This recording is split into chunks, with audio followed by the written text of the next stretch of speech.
By the way, I haven't gamed in like a week. This is crazy, man. I hope I still got it. Can I also say, you know what annoys me? I'm sorry that we haven't even clicked on the game yet and we're already doing like another bit. I get annoyed when people who don't have kids hear a parent complain about a situation with their kids and say like you're the one that had them. I know, okay? Like it seems like because did you see the Twitter thread that went viral that was like, give me your parenting take, that would have people like this, and it's the dude with the swords from Tangled. And then like literally every reply that went viral to that was like someone who doesn't have kids, and it was like, if you force your kid to eat vegetables, you're a bad parent. And then like 100,000 11-year-olds like retweeted it and were like, so true, so true. I'm not gonna force my kids to ever eat broccoli. I'm just gonna let them eat whatever they want. They'll fucking like swell up like. Anyway, so I hate when people that don't have kids are like, if you ever are like, oh, mommy needs a little bit of me time. They're like, well, you should never have kids if you don't want to always be around them. Yeah, okay, but everyone needs a break now and then. All I want to say says from Friday at 9:30 p.m. until, from Friday at 9:30 p.m. until Sunday morning at 2 a.m., I was taking care of my daughter with my wife, but I was taking care of my daughter and my 11 and 8-year-old niece, okay? Whole week. If you got 3 kids, this is why I tweeted it, you're built different. 1 kid, you get a little burned out sometimes. You're like, I need some me time. I need to sit in the quiet room, a sensory deprivation tank.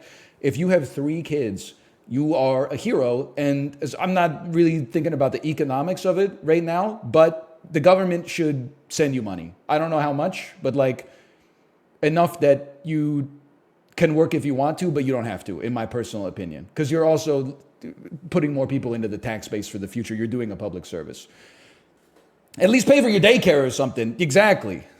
Anyway, I'm saying Dan and Sips are heroes. This right now, the last 45 minutes has been my first time not being in the presence of 1 to 3 girls between the age of 2 and 11 in like 9 days. I'm losing it, man. I'm loving life. This is the adult tour. We can say whatever we want. We can drink. We can swear.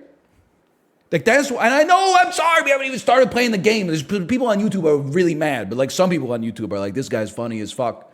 That's why when I got on the airplane and I was looking at what movies to watch, I was just at Disney World for a whole week. They were like, do you want to watch Guardians of the Galaxy 3? I said, fuck you, I don't want to watch Guardians of the Galaxy 3. Are you crazy? I put on Lady Bird, cried 3 times.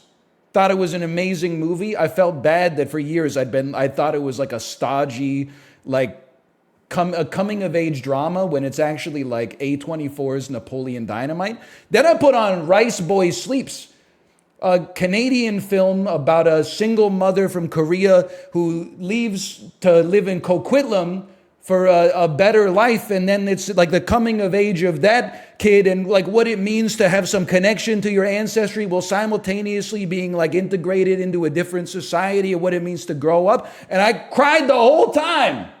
I cried almost the entire movie, I think. That was exactly what I needed after like 7 days of, hey, Rocket, we got to hit the jump boosters to get through the wormhole. I needed some like mature entertainment, man. And I got it. Anyway, I had a good time, by the way. What you're getting right now, again, you don't understand, or maybe you do. I've been with an 11-year-old, an 8-year-old, and a 2-year-old as essentially their chaperone, making sure they don't die in Orlando in the hottest fucking weather that's ever existed in planet Earth's history. 99% humidity, 36 degrees Celsius every single day, plus it's the damn monsoon season. And they're kids, so we're on vacation, so we got to be positive about everything. Now I finally get a chance to let a little bit of the venting happen, if you'll forgive my sus verbiage, and if anything, taking a mouthful of the bitter and then a mouthful of the sweet, it helps you appreciate the full flavor of the vacation. Can I bring something up too? And I don't think this is an American thing necessarily. I think it's a worldwide citizen thing. Why are so many people going to nice restaurants I look at them, they're dressed nice, they got suits on. They sat down before us, their food comes out. Husband and wife, I'm not yucking your yum, okay? But you both ordered the burger. You put on a nice dress, you put on a tailored suit, you got on the monorail, you went 4 resorts away, you're paying like, you got a cocktail that's like $21 or something like that, and you're both eating a hamburger for dinner? Like, it's just surprising to me. You could do it. I mean, it's your money, and I'm sure the burger tastes good. It might have even tasted better than what I got. It's just all I'm saying is it's a little bit surprising. You got the Caesar salad? No, I got the Caesar salad at the fucking Rainforest Cafe because I knew everything was going to be ass anyway. Or at least not good. Let's not say ass, but I don't know what to order at the damn Rainforest Cafe. I'll have the sloth mozzarella sticks. Like, I have no idea. They're not, obviously they don't have like a specialty. It's the restaurant that has a damn gift store in the restaurant. You have to walk through the gift store before you even get your food. You don't even know if you like the food, and they're like, do you want to buy a t-shirt with our logo on it? The only good Rainforest Cafe is the sole location in Canada. I honestly didn't know that Canada still had a Rainforest Cafe.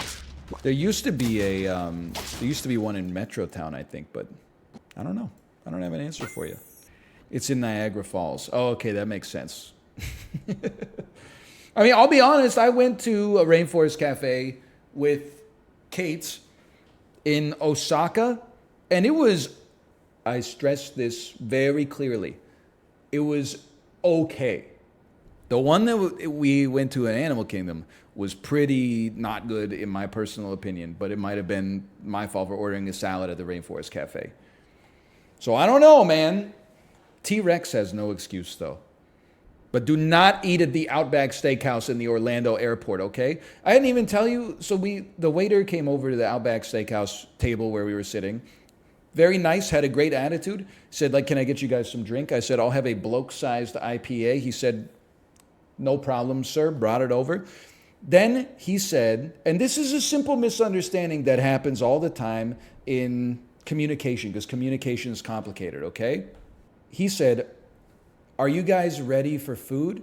And I said, I think we're good. He then said, oh, okay. And he took all the menus and started taking them away. And I understood what was happening. He thought I said we're good as in we don't want to eat. What I meant was we're good to order. I said, oh, actually, we will order some food. And his demeanor changed, like it snapped. He was like, oh, and then like threw the menus back on the table. And then I was like awkwardly reading out like what everyone's going to have. And he was just silently writing it down. And I was like, we did not get good service for the rest of the meal as well. But it is an airport Outback Steakhouse. So it's kind of like, what do you expect? Kate will validate for you, by the way. All these stories are 100% true, fact-checked by real American patriots. You miscommunicated. He was being a child about it. See, I agree with the part where you said I was right, but with the part where you said I played a role in it, for some reason I take offense to that.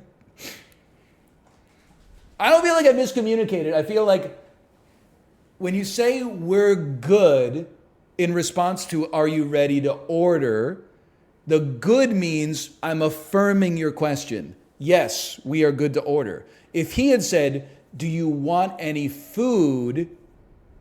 And I said, we're good, then he would be in the right. My language is complicated, okay?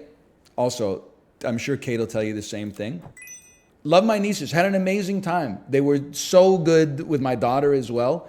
She got an intelligence buff. They gave her like 20 rare candies or something. She came back evolved. One of my nieces ordered chicken tenders for every single meal. Who cares? We're on vacation. The kids' menu at every place is always like, mac and cheese, chicken tenders, hamburger. Like, you can't win. So if you want the chicken tenders, get the chicken tenders. At the Outback Steakhouse, the chicken tenders arrived, took one bite and said, I can't eat any more chicken tenders. Come on. You had a couple of other options that you could have mixed it up once or twice. She probably feels great today because the Outback Steakhouse poisoned my wife and I, but then honestly, she was like, I can't eat any more chicken tenders. And I was like, that's okay. Can I have one? And then I ate one and I was like, these are dry as hell, man. So I'm just saying, if you ever find yourself in the Orlando airport, if you're at Terminal B, flying to Canada, maybe, or Puerto Vallarta, don't eat at that Outback Steakhouse, okay? It's one of the worst airports in America. Not my ass having a horrible time at the Orlando airport. For all the stuff that happened that has previously been covered in anecdotes, but then also the first time when we arrived at the airport, it took us like, I didn't even talk about this one. We landed. You have to take a train from where you land to get the baggage claim. Who the fuck designed that? That's like my ass in Factorio. Why would you ever not have the baggage in the same building as where the airplane comes in? That is insane. We had to get on a train and take the train to another area where the bags were. Me and the plane were this far apart when we arrived at the airport. Anyway, then we get to the baggage carousel. The sign says, your flight, the bags are on carousel 29. I flew WestJet, okay? Not to brag. When we get to carousel 29, there's a very over it looking guy who says, in case you're just getting here, if you came in on WestJet, your bags are on 28. I said, oh, okay, thank you, sir, for your help. Not my ass sitting on carousel 28 for like 25 minutes, watching every bag come in. Departure airport, YYZ, YYZ, YYZ, YYZ. I'm like, man, this is sure a lot of Toronto bags. I don't see any of my bags. I don't see anybody that's even on my flight, except I was talking to people and I was going, hey, where'd you guys come in from? And some of them were like, oh, I came in from Vancouver. This guy told us to come over here. After like 20 minutes, I said, fuck that. I go over to 29. I see like 100 people from our flight. They're just standing there. And I was like, oh, the guy said they're on 29. They said, yeah, he doesn't know what he's talking about. The dude is literally just out here trolling. Like, you are getting paid to make the airport worse. You understand? I'm not one of those people that's like, you should be fired. But like, your presence here is actually making the airport worse financially and logistically. But it didn't even matter because that 25 minutes that we waited for our bags, who cares? Our bags weren't fucking out on 29 anyway. We had to wait like another 15 minutes for our 4 suitcases to come out. And then we finally get them. The hard part's over. Then we get in the Uber with the dude who's eating pistachios with one hand and then driving with the other hand and tailgating. And then people are honking at him and he's looking at me like, what's going on? And I'm like, you're the one driving the car, dude. But then I was like, what the hell is wrong with this airport? I look it up online. 7th best airport in the United States. Are you kidding me? I've been to some bad airports in the US, but like that, they must have paid somebody off. Because like, let me just put it this way. It doesn't hold a candle to Payne Field. Yeah, does it beat O'Hare? It probably beats O'Hare, okay? But about SeaTac? I've only flown out of it and into it a couple times. I think SeaTac's okay. Minneapolis, St. Paul, though I'm loath to say something positive about Minnesota because we have rivalries with one another, or at least I have a rivalry with them. Minneapolis, St. Paul was good. I mean, I'll just be honest with you. I don't expect every airport to be able to compete with Payne Field, which is one building and has like 2 flights a day. But I mean, LAX was better than Orlando, in my opinion. Not good, but better than Orlando. LAX is bad, man.